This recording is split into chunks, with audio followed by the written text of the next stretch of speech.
I learned the hard way that silence can be louder than any alarm. When a building that should be empty starts breathing, walking, and watching you back, your instincts stop feeling like imagination and start feeling like survival. I didn't almost lose my life because of a monster or a ghost. I almost lost it because someone was already inside and waiting for me to notice. A couple of years ago, I worked the overnight shift at a small freight warehouse just outside the city limits. It wasn't a massive facility, just a long concrete building with 3 loading bays, a cramped office area, and endless rows of metal shelving stacked with boxed inventory. During the day, it was busy and loud. At night, it felt like a hollow shell. Most nights, there were 2 or 3 of us on shift. But during a slow season, management cut hours hard. For about 3 weeks straight, I was the only one scheduled from midnight until 6 in the morning. At first, I didn't mind. The work was easy, the pay was steady, and the quiet felt peaceful. I kept my earbuds in, listened to podcasts, and moved pallets around without thinking too much about how empty the place felt. But when heavy machines stop humming and forklifts stop echoing, every tiny sound suddenly becomes important. Even your own footsteps feel too loud. One night in particular felt different from the moment I walked in. There was no traffic noise from the highway, no wind hitting the walls. Even the usual distant hum of insects outside felt muted. From inside the warehouse, I could faintly hear crickets coming from the dark tree line behind the building, because nothing else was making noise at all. I was working near the back rows scanning inventory when it happened. Footsteps, not mine, light steps, slow, careful, coming from the direction of the office near the front entrance. My first thought was that my supervisor, Darren, had stopped by unannounced. He'd done that once before and scared the life out of me. I pulled one earbud out and listened. Silence. A few seconds passed. I shrugged it off, assuming my brain filled in a sound that wasn't there. I turned back to my scanner. Then I heard it again. 3 or 4 steps, measured, uneven, like whoever was walking wasn't fully confident where they were going. "Darren?" I called out, trying to sound casual. No answer. The footsteps stopped too. That's when my stomach tightened. I slowly walked toward the front, telling myself not to overreact. The warehouse lights barely reached the office area, leaving long shadows between shelving rows and dark corners near the walls. I flipped on the office light and checked inside. Empty. I checked the break room. Empty. No open doors. No noises. I told myself I was tired. That's all. I went back to work. About an hour later, I finished scanning and headed back into the office to log numbers and submit reports. I sat at the computer clicking through boring screens when something made me glance up toward the interior window that overlooked the warehouse floor. A silhouette moved between the shelves. Not a reflection, not a shadow from a machine. Someone walking. My chair scraped loudly as I shot up so fast it nearly tipped over. "Hey!" I yelled instinctively. My voice echoed through the empty building, bouncing off concrete and steel. The figure vanished behind a row of shelving. I grabbed the nearest heavy metal tool from the desk without even knowing what it was and stepped cautiously out of the office. My voice shook despite my efforts to sound authoritative. "This is private property. You can't be in here." Nothing answered me. I moved slowly down the aisle, checking corners, peering behind stacked boxes, even places a grown adult couldn't realistically hide. Every row was empty. No movement, no sound. I reached the far wall and turned around, staring back across the warehouse, trying to understand how someone could simply disappear in an open space like that. The only places left unchecked were a pair of narrow side corridors that led toward management storage and old offices. I didn't like the idea of going down there, but I couldn't mentally return to work without knowing. I opened one of the heavy metal doors and looked down the dim hallway. Empty.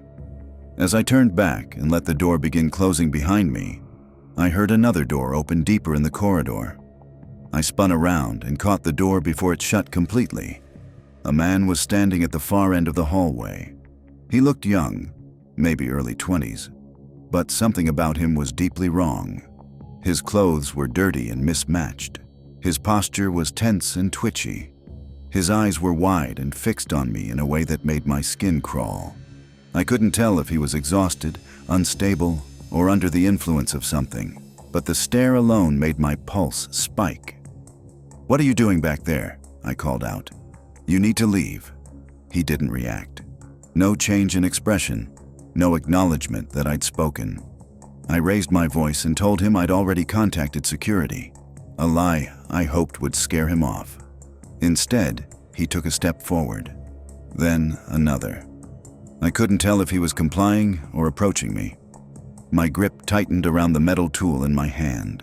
When he closed the distance to maybe 15 feet, I noticed something in his hand.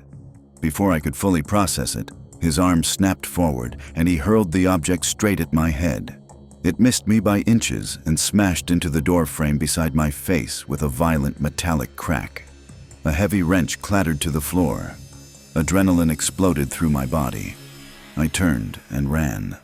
Behind me, I heard him sprinting after me, boots pounding against concrete.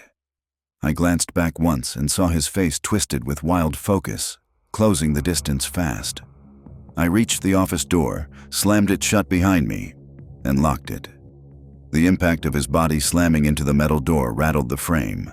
He tried the handle, pounded it again, then moved to the thick reinforced window and began smashing his shoulder and fists against it. The glass held, but the sound was terrifying.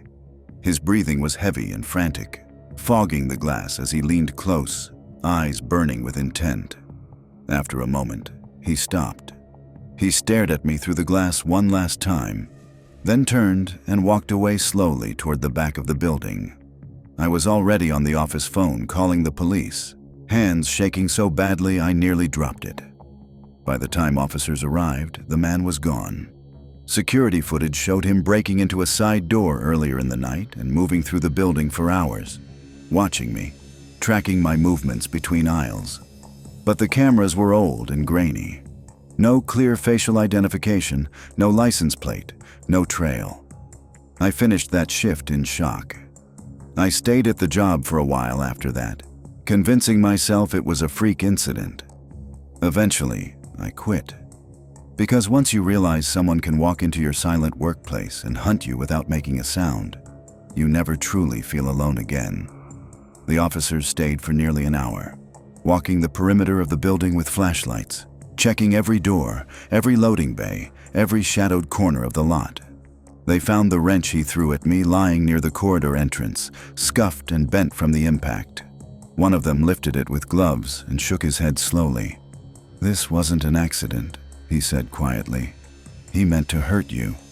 That sentence didn't hit me fully until later, when the adrenaline finally started draining from my body and left only exhaustion and shaking hands behind.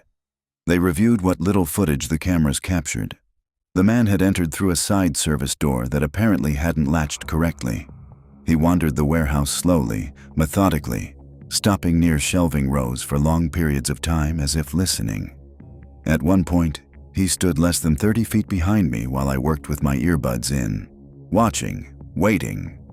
The footage never showed his face clearly. Every angle caught him in shadow or blur. The officers took screenshots anyway and promised to circulate them locally, but none of us sounded hopeful. There was no clear motive. No theft, no vandalism, just presence, stalking. After the police left, the warehouse felt wrong in a way I can't fully explain. The lights seemed harsher, the shadows felt deeper, every creak of metal made my heart jump. I stayed locked in the office until sunrise, refusing to step back onto the floor alone again. When daylight finally came, the building looked harmless. Just concrete, steel, pallets, machines. No sign that anything violent had happened inside it hours earlier. That almost made it worse. It felt like the place itself was pretending nothing had occurred. Management offered to change my schedule so I wouldn't be alone anymore. They fixed the door lock and upgraded one camera. Everyone acted like the danger had passed. But I couldn't shake the image of his eyes. Wide, focused, empty of hesitation. For weeks afterward, every sound made me flinch. If a forklift creaked in the distance, my body went cold. If a door slammed somewhere in the building, my pulse spiked. I started keeping my earbuds out. Silence no longer felt peaceful. It felt like exposure. I began checking exits constantly, counting steps between shelves, noticing blind spots in the camera coverage. I realized how easy it would be for someone to hide inside that massive building again without being noticed. I stopped staying late. I stopped volunteering for overtime. Eventually, I started scanning job listings during my breaks. A few months later, I left that warehouse for a similar position at a smaller facility with overnight security and better lighting. My coworkers joked that I was paranoid. Maybe I am. But sometimes, late at night, when a building goes quiet and the machines stop humming, I still hear footsteps that aren't there. I still catch myself turning too quickly, expecting to see a silhouette between shelves. What scares me most isn't that someone broke into my workplace. It's that he didn't need to rush. He had time. And if I hadn't looked up at that window when I did, I don't know how close he would have gotten before I realized I wasn't alone anymore. Story 2. I used to think the scariest thing about living alone was the silence. I was wrong. The scariest part is realizing someone knows exactly how to break that silence, and exactly how to make you open the door for them. This happened a few months ago, late in October, right around Halloween. I hesitated for a long time before sharing it, but if telling this keeps even one person from making the same mistake I did, it's worth it. At the time, I was living in a decaying apartment building on the far edge of town. It wasn't a dangerous neighborhood exactly, just forgotten. The kind of place people ended up when rent was cheap and options were limited.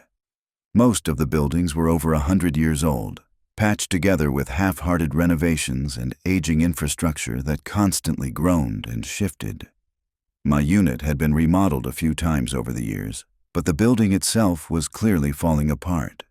What made it worse was that almost everyone had moved out. One by one, tenants disappeared. Units stayed empty. Lights never came on. No furniture moved, no footsteps, no voices. Eventually, I realized I might actually be the only person left living there. The halls echoed like abandoned tunnels. Some mornings I could hear my own dryer vibrating through all 3 floors when I ran laundry before work. The sound carried through the stairwells like thunder in a cave. That's how empty the place had become. Halloween night was quiet. I had worked a long shift and didn't have plans. No kids trick-or-treat in abandoned apartment buildings, and even if they did, there wasn't anyone else here. I tossed my jacket on the chair, microwaved leftovers, and sat down on the couch to scroll through horror videos online. Around 9 p.m., 3 sudden knocks slammed into my door. Loud, sharp, intentional. The sound hit me so hard I froze in place. My heart jumped straight into my throat. I hadn't heard another human being inside this building in months. Not footsteps, not doors, not voices. I stood there for a few seconds trying to process what had just happened, then slowly walked to the door and cracked it open. A child stood in the hallway. A young girl, maybe 8 or 9 years old, dressed in a cheap Halloween costume. She was holding up a plastic candy bag. It was empty. She didn't say a word, just stared at me through the mask. I stared back, confused, my brain struggling to catch up. Where did you come from? How did you even get inside? Do your parents live here? The questions stacked up in my head faster than I could speak them. When I finally asked how she got into the building and where her parents were, she didn't respond. No expression, no movement, just quiet, unmoving eye contact. I leaned slightly into the hallway and looked past her. The corridor was completely empty. No adults, no other kids, no voices, no footsteps, just the hum of old pipes and stale air. Before I could ask anything else, the girl suddenly turned away and walked toward the stairwell. Her footsteps echoed softly as she descended. She didn't knock on any other doors, didn't hesitate, didn't look back. She just left. I stood there listening until the building went completely silent again. Something about it felt deeply wrong. After locking my door, I stared through my window at the parking lot outside. My car was the only one there. No headlights, no movement, no one walking away. After a few minutes of standing there with unease crawling up my spine, I grabbed my jacket and decided to check the building. The hallway was empty. The stairwell echoed with my own steps. Every floor was silent. When I reached the front entrance, I looked outside again. No sign of the girl anywhere. That's when I noticed something strange. The old keypad next to the front door was blinking. That keypad hadn't worked since I moved in. Ever. The buttons didn't light up. The buzzer didn't function. It was basically decorative. I always used my physical key. Seeing it suddenly lit and blinking made my stomach tighten. I tested the door. It locked normally. No obvious malfunction. Still, the light shouldn't have been on at all. Uneasy, I headed back upstairs toward my unit. As I passed the second-floor hallway, something caught my eye. One of the apartment doors was open. That door had absolutely been closed when I walked downstairs just minutes earlier. "Hello?" I called out. My voice echoed down the empty corridor. No answer. A cold wave washed through my body. I didn't wait to investigate. I hurried back to my unit, locked the door behind me, and tried to calm my breathing. I barely made it into the living room when heavy knocking exploded against my door again. I hadn't even been inside for 10 seconds. "Hello?" I called, my voice shaking despite my effort to stay calm. Another knock. No voice. I crept toward the peephole. A man stood on the other side of my door. He was dressed entirely in black, a hood pulled low over his face. He stood unnaturally close to the door, like he was leaning into it, waiting for it to open. Then I heard something else, footsteps in the hallway. More than one set. Low whispering followed, muffled voices bleeding through the thin walls. I couldn't make out words, only hushed murmurs moving closer. My instinct screamed that whatever this was, it wasn't random. I grabbed my phone and dialed emergency services. My apartment was tiny, nowhere truly safe to hide. The only option was the small balcony, hidden behind blinds. I slipped outside and closed them behind me, crouching in the cold. Less than a minute later, I heard the apartment door open. Light spilled into the room. Through the narrow gaps in the blinds, I watched two men step inside. They moved slowly, scanning the room, searching. One of them came dangerously close to the balcony door, close enough that I could see the outline of his shoes beneath the blinds. My heart felt like it was going to burst out of my chest. They stayed inside for what felt like forever, then finally left. I remained frozen outside until police arrived. Officers confirmed I was legally the only tenant still living in the building. No one else had permission to be there. No clear answers, no suspects. The theory that still haunts me is this: the little girl wasn't random. She was used to make me feel safe opening the door, to condition me, to make sure I wouldn't hesitate when the real knock came. I moved out days later. Whatever those men wanted, I'm grateful I never found out. For weeks after I moved out, I barely slept. Every unfamiliar noise made my pulse spike. Elevators, footsteps in grocery stores, someone coughing in another apartment. My nervous system stayed locked in survival mode, like it was waiting for the next knock that never came. The police never contacted me again with updates. No arrests, no suspects, nothing. It was like the entire incident had dissolved into paperwork and silence. I tried to convince myself it was over, that I'd just been unlucky, that the building attracted the wrong kind of people. But the more I replayed the night in my head, the more certain I became that it hadn't been random at all. The girl wasn't just a coincidence. She didn't ask for candy. She didn't smile. She didn't speak. She didn't hesitate. She simply appeared exactly when I was home, relaxed, unguarded. If I'd been half asleep or distracted, I probably would have opened the door wider without thinking. If I'd been holding a bowl of candy or laughing at some stupid movie, my guard would have been completely down. That realization made my stomach turn. I kept picturing how easily things could have gone differently. How close I came to opening the door fully.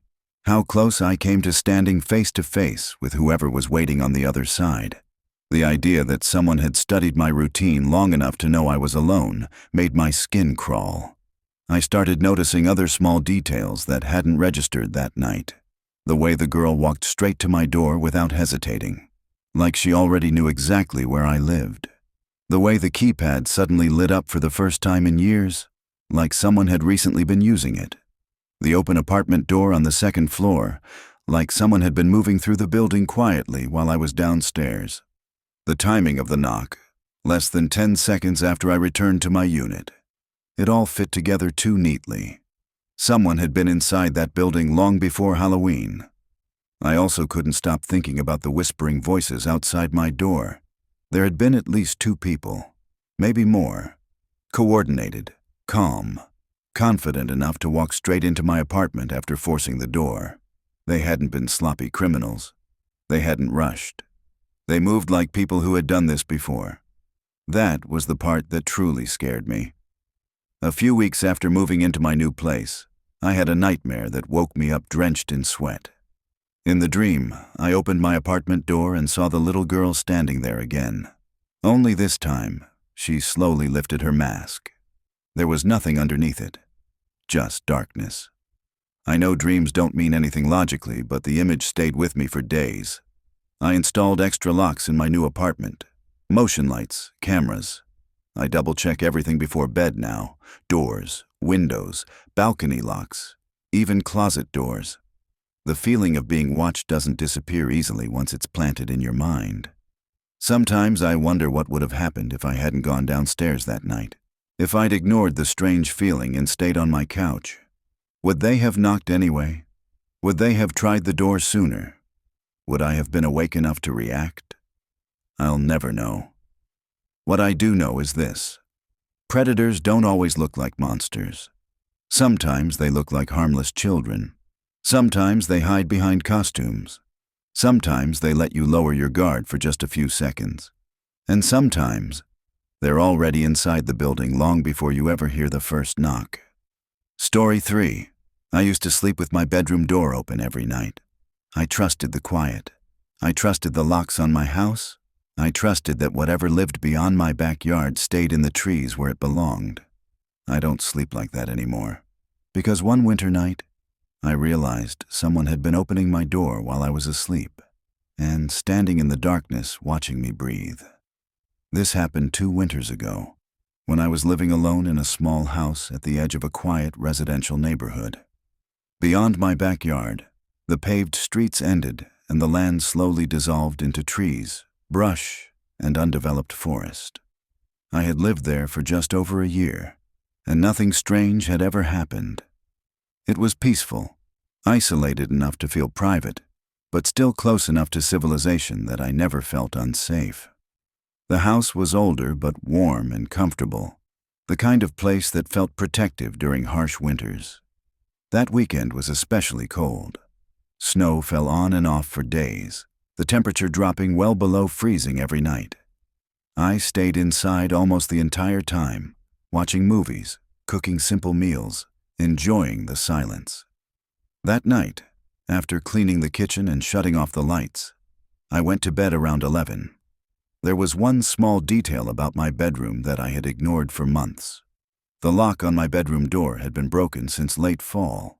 It was one of those cheap push-button locks, and one night I noticed it no longer caught properly. The door would click shut, but could still be pushed open easily from either side. I kept telling myself I would replace it eventually, but I never did. I lived alone. I always locked the front and back doors. The bedroom lock felt unnecessary, more like an inconvenience than a priority. That excuse stopped making sense very quickly. Sometime after midnight, I woke up suddenly. My heart was racing for no clear reason. The house was completely dark and silent, the kind of silence you only notice when you're wide awake in the middle of the night. As my eyes adjusted, I noticed something that sent a cold jolt through my chest. My bedroom door was slightly open. Just a narrow gap, enough to see the darker hallway beyond. At first, I tried to rationalize it.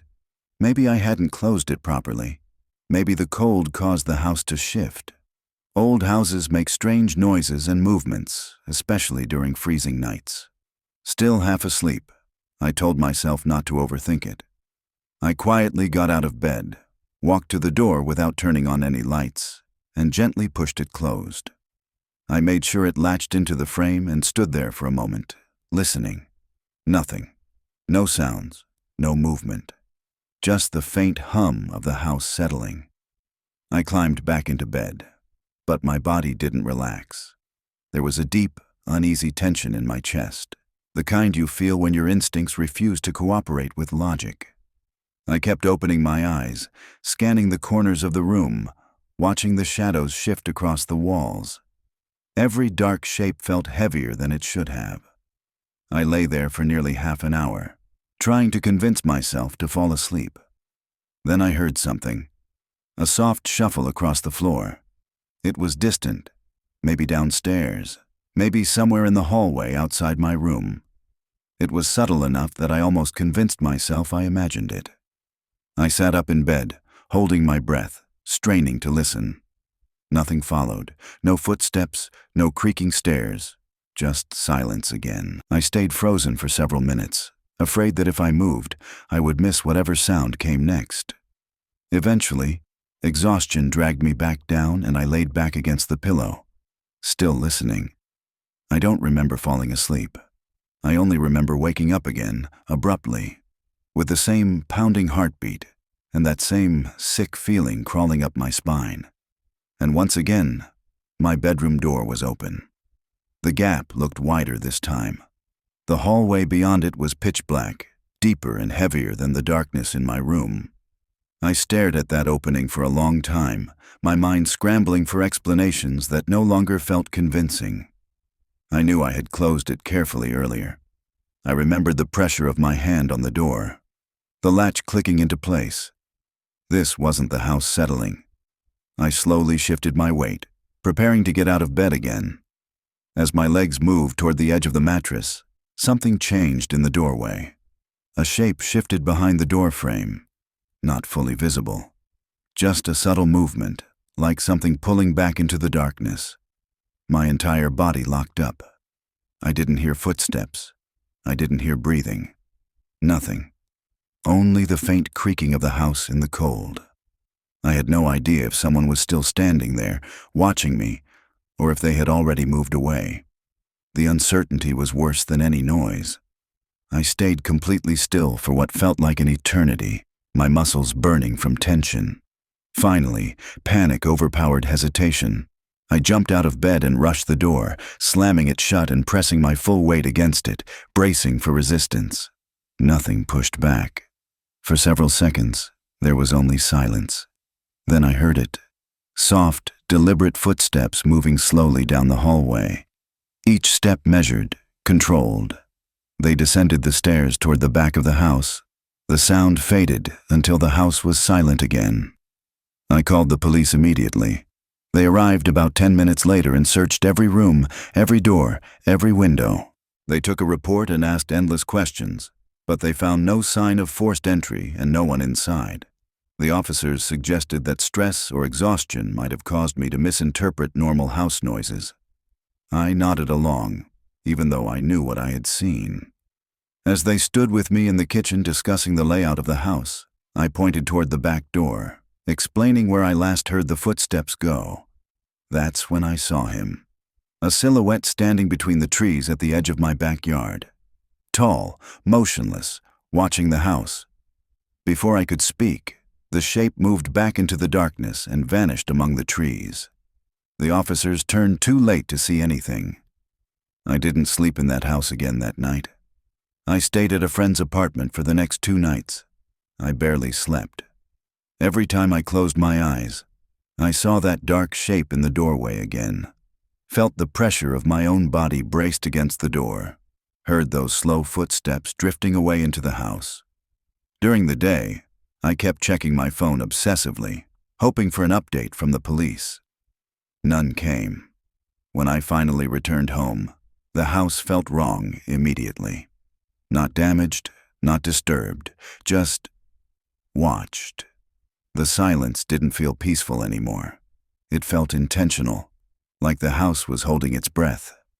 I walked every room carefully, checking windows, doors, closets, the basement, even places that didn't make sense to inspect. Everything appeared normal. No broken glass, no forced entry, no footprints in the snow near the doors.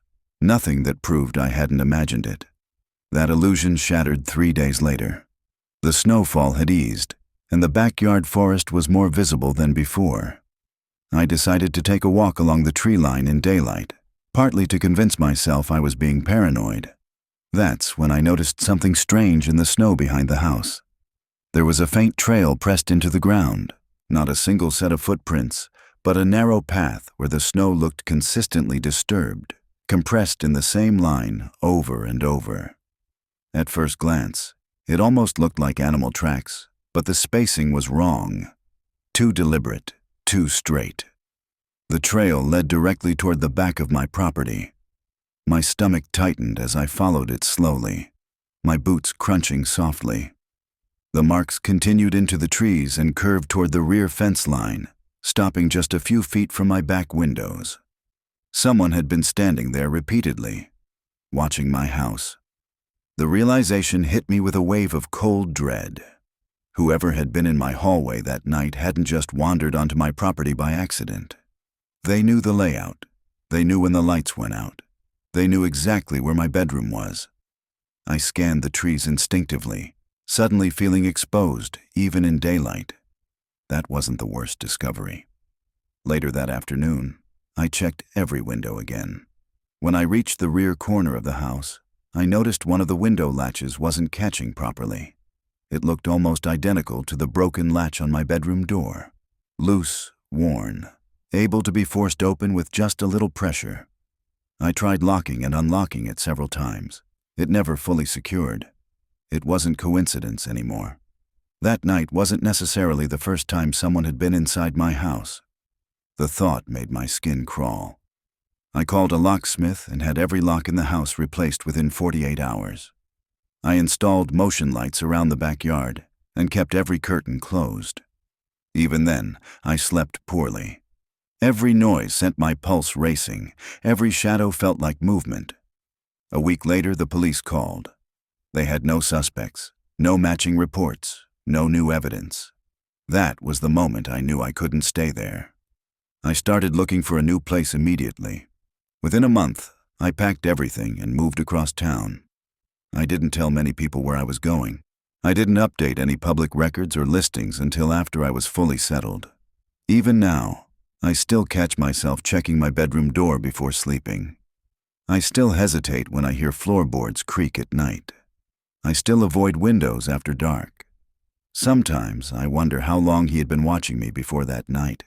Days, weeks, months, and sometimes, when the house is quiet enough, I wonder if he ever stopped. Story 4. I used to think old buildings just made noise. Pipes expand, wood settles, wind slips through cracks. Every landlord says the same thing, you'll get used to it. But whatever lived in the walls of that apartment wasn't just noise. It listened. And when I finally realized that, it was already answering me. I moved into the place in early spring. It was one of those narrow brick apartment buildings squeezed between newer complexes, probably built sometime in the 1930s or 40s. 3 floors, 12 units total, faded paint, staircases that smelled faintly of dust and cold metal. Nothing about it felt dangerous, just tired and forgotten. The rent was cheap. That was the main reason I took it. I worked remotely, mostly late hours, and I wanted somewhere quiet where I wouldn't be distracted by traffic or noisy neighbors. The building delivered exactly that. Most units were empty. Only 2 other tenants lived there as far as I could tell, and I rarely saw either of them. The silence was comforting at first. My unit sat on the 2nd floor, tucked into the back corner of the building. 1 bedroom, a narrow kitchen, and a small living room with a single window that faced the alley behind the property. No balcony, no shared wall on one side. It felt isolated in a good way. For the first few weeks, everything was normal. I unpacked. Set up my desk.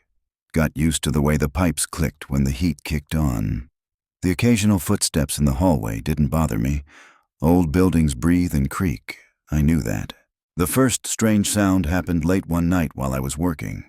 It was around 1:30 a.m. I had headphones on, typing, half focused on a deadline.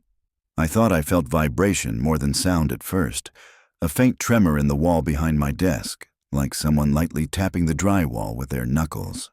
3 soft taps. I paused my music and waited. Nothing. I shrugged it off and went back to work. Probably pipes, maybe a neighbor shifting furniture. The walls were thin. 10 minutes later, it happened again. This time it was clearer. A slow, uneven pattern. Tap, tap, pause, tap. I leaned closer to the wall, listening. Silence. It stopped the moment I focused on it. That should have been my first warning. Over the next few days, the tapping returned randomly. Sometimes in the morning, sometimes late at night. Always brief, always stopping the moment I paid attention. I tried pressing my ear against the wall, knocking back lightly to test if someone was on the other side. No response. The wall felt solid, cold, empty. There was no apartment directly behind it. The building layout made that wall border a narrow maintenance corridor that supposedly held old utility lines and storage access panels. I'd never been inside it. Eventually, I stopped noticing the tapping. My brain filed it under building noise and moved on. That was my second mistake. About a month after moving in, I started hearing something else. Whispers. Not clear voices, not words, just faint murmurs buried under the hum of the building. At first, I thought it was someone outside in the alley. Maybe people passing late at night. Maybe echoes bouncing weirdly through the brick. But the sound wasn't coming from the window. It came from the wall. Late one evening, while lying in bed scrolling through my phone, I noticed the silence felt layered, like there was something beneath it. I muted my phone and held still. There it was, a low, breathy murmur, almost like someone speaking softly through a thick barrier. The sound didn't carry direction.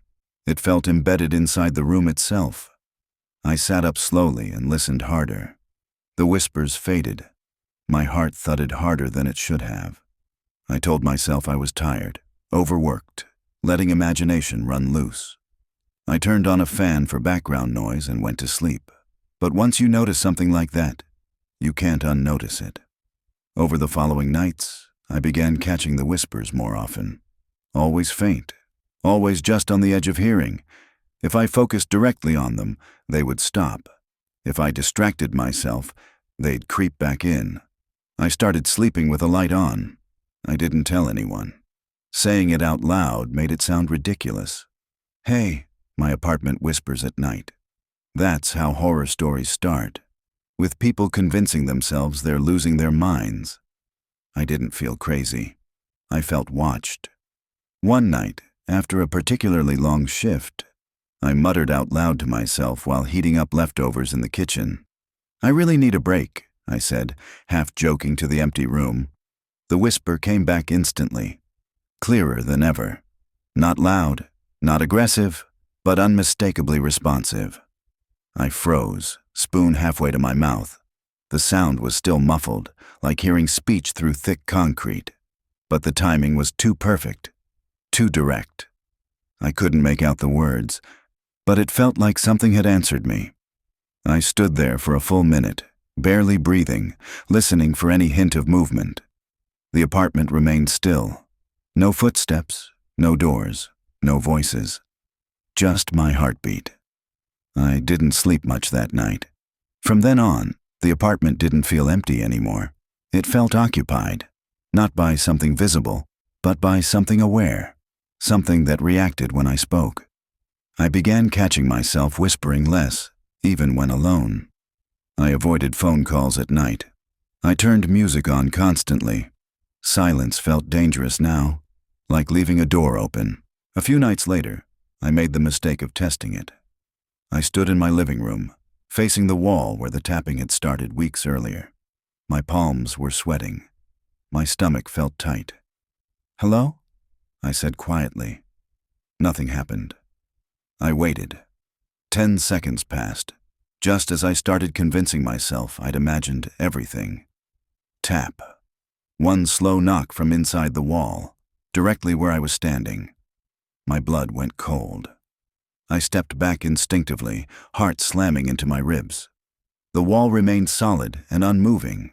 No cracks, no vibration, no sign anything physical had touched it. I didn't try again.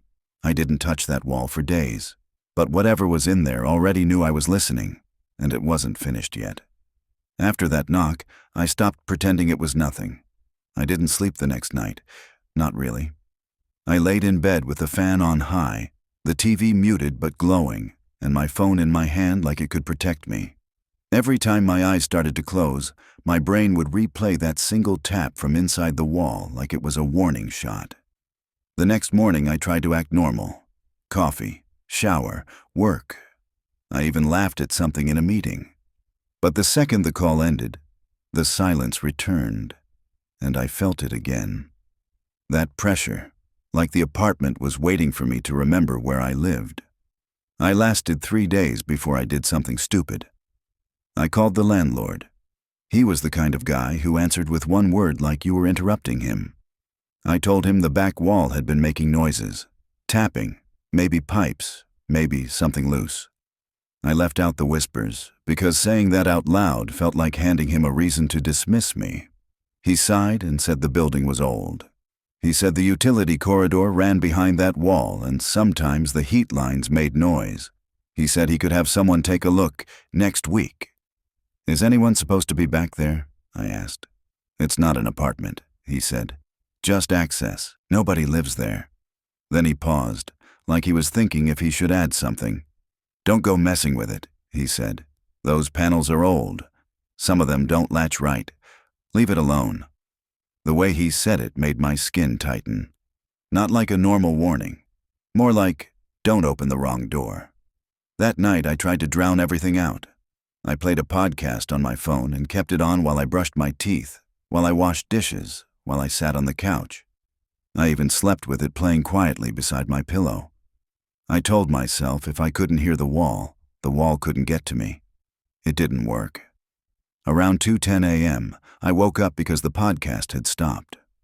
My phone screen was dark, silent. The fan was still running. The TV was off, like it had timed out hours ago. The apartment felt colder than it should have. I lay still and listened. That's when I heard it again. Not tapping, not pipes, breathing. It was faint, but it was there. A slow inhale, then a shallow exhale, like someone standing very close to the wall behind my bed. The sound wasn't coming from the room. It was coming through the wall, filtered, as if the dry wall was the only thing separating me from someone's mouth. I didn't move. I didn't even blink. Then the whisper started. Soft at first, almost like a hiss. No clear words, just the shape of speech. I squeezed my eyes shut and turned my head toward my nightstand, reaching for my phone. My hand shook so badly, I almost dropped it. I tapped the screen. Nothing. Dead battery. Even though I had plugged it in before bed. I stared at the charger. The cable was still connected to my phone, but the adapter was no longer in the outlet. The exact same kind of detail you only notice in horror stories when it's too late. I sat up slowly, still listening. The breathing stopped instantly, like it knew I'd noticed. I got out of bed, grabbed the phone and the charger, and walked into the living room without turning on any lights. I don't know why. Maybe because I didn't want to see whatever might be there if I did. Maybe because part of my brain still insisted there was nothing, and lights would make me feel stupid. In the living room, the streetlight from the alley spilled in through the window, giving the room just enough dim gray to see shapes. My hands were cold. My throat felt tight. I plugged my phone back in. The battery icon appeared immediately. So it wasn't an outlet issue. Someone had unplugged it. I stared at it for a long time, trying to force logic into the situation. Could the adapter have fallen out? Maybe the outlet was loose. I walked back to the bedroom, bent down, and pushed the adapter deeper into the socket. It was firm. It didn't wiggle. It didn't slip. I stood there, and for the first time, I let my mind go where it didn't want to go. If someone could unplug my charger without waking me, then someone could be inside my apartment. Or worse, close enough to reach the outlet from the other side of that wall. I went to the kitchen and got the biggest knife I owned. It wasn't dramatic. It wasn't brave. It was the only thing my body thought to do in a room that suddenly didn't feel like mine. Then I sat on the couch and waited for morning. I didn't sleep again. And when dawn finally bled into the alley outside, I felt that exhausted relief you only get after surviving something you can't explain. I almost convinced myself it would stop, that maybe the stress had peaked and would fade out. It didn't. That afternoon, I noticed something I hadn't noticed before. In the corner of my hallway, right where the back wall met the closet, there was a thin vent, one of those old, rectangular metal grates painted over so many times it barely had gaps left. I had assumed it didn't work. The building had central heat, and that vent never seemed to push air. But when I walked past it, I felt a draft. A cold, steady stream of air coming out from behind the grate. I crouched down and held my hand closer. The air smelled stale, like dust and damp cardboard, like a place no one cleaned because no one was supposed to be there. I stared at that vent for a long time. Then I did something I still regret. I put my ear against it. At first, I heard nothing, just my own breathing. Then, a sound so faint I almost missed it, a soft scrape, followed by a whisper. This time, I heard one word clearly, my name. Not shouted, not spoken loudly, just breathed like someone practicing it. I jerked back so fast I hit my shoulder against the wall behind me. The knife I'd been holding slipped in my hand and clattered lightly against the floor. The apartment was silent again, but inside the walls,